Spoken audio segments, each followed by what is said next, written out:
Your morning news now on this Wednesday. Another January 6th hearing is already in the works. This one is next Thursday in prime time, the 8th in a series that started in early June. Tuesday's hearing had a former Donald Trump supporter saying the president got everybody riled up ahead of January 6th via tweets. This morning, investigators are trying to figure out what caused a boat to capsize in New York, injuring 10 people and including killing two children, I should say. Now, it happened in a busy commercial area, so local ferries moved in to help. We're waiting for us to come over, help. We got 8 people out the water. I had my deckhands immediately deployed at Greason's Cradle, get a boat hook, get the life jackets on. Right into action. You know, the training of New York Waterway kicked in right away. I got caught in my sentence structure there. It injured 10 people, killing 2, including 1 child. Now, that 27-foot private boat was in calm waters when it flipped over, though law enforcement officials say the Hudson's heavy commercial and recreational traffic make navigating that area difficult. Family members of those killed in the Uvalde, Texas school shooting are in Washington, D.C. today. They are attending a rally calling on stricter gun control legislation and an assault weapons ban. Yesterday, the Austin American-Statesman released video of police inactions as the gunmen went on a rampage throughout that school. The Prime Minister of Sri Lanka has been announced as the acting president after the current president fled that country.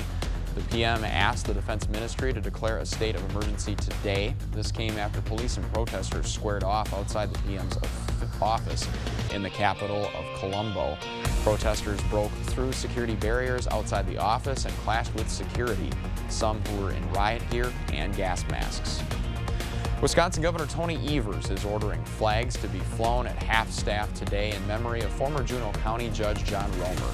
The retired judge was killed last month in his home by a man who had planned to target other high-ranking officials, including the governor. The order is in effect from sunrise to sunset. Fairly cloudy conditions today with high temperatures much cooler in the afternoon, high of 82 degrees, and light north winds at 5 to 10 miles an hour. More than 107,000 customers have lost power as severe thunderstorms moved through northern and central Maryland. One person caught in the storm uploaded footage from inside a grocery store there, saying winds were so strong it ripped off the front doors of that business. The storm has caused massive delays and damage to buildings. If you're looking for a cup of joe while visiting California, Starbucks is shutting down 16 of its stores due to safety-related concerns. Company officials say they've received multiple in-house reports where staffers reported drug use by customers and the public on Starbucks property. 6 locations will be closed in both Seattle and Los Angeles, followed by 2 in Portland and single spots in Philadelphia and Washington, D.C. A Wisconsin police officer is recovering this morning, shot by a fellow officer during a standoff. Investigators say the 2 police officers were called to a home in Milwaukee, and when they got there, a man came outside and pointed a gun at them. One officer fired. He missed the suspect, but a fragment from the bullet hit a different officer. In the meantime, the suspect was subdued by a stun gun and was taken into custody. Rattlesnakes are on the move here in La Crosse. The Coulee Region Humane Society says it has sent crews out on rattlesnake calls 4 times in just the past week.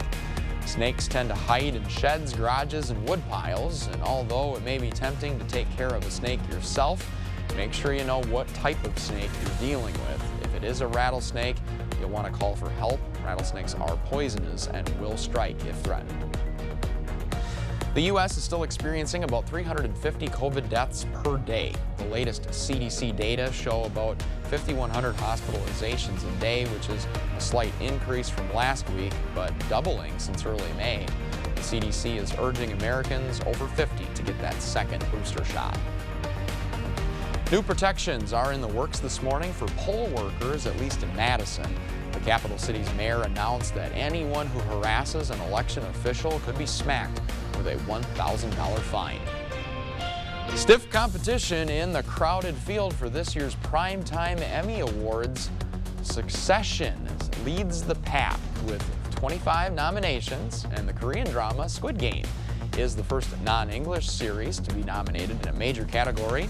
Ted Lasso is back to defend its Best Comedy title, scoring a total of 20 nominations, but it's in good company with fan favorites like Curb Your Enthusiasm and The Marvelous Mrs. Maisel, along with network newcomer Abbott Elementary. Mostly sunny skies this morning. Temperatures in the 60s, warming up into the mid to upper 70s by noon and by around 2 o'clock or so. Looking at highs reaching the low 80s later this afternoon under mostly sunny skies.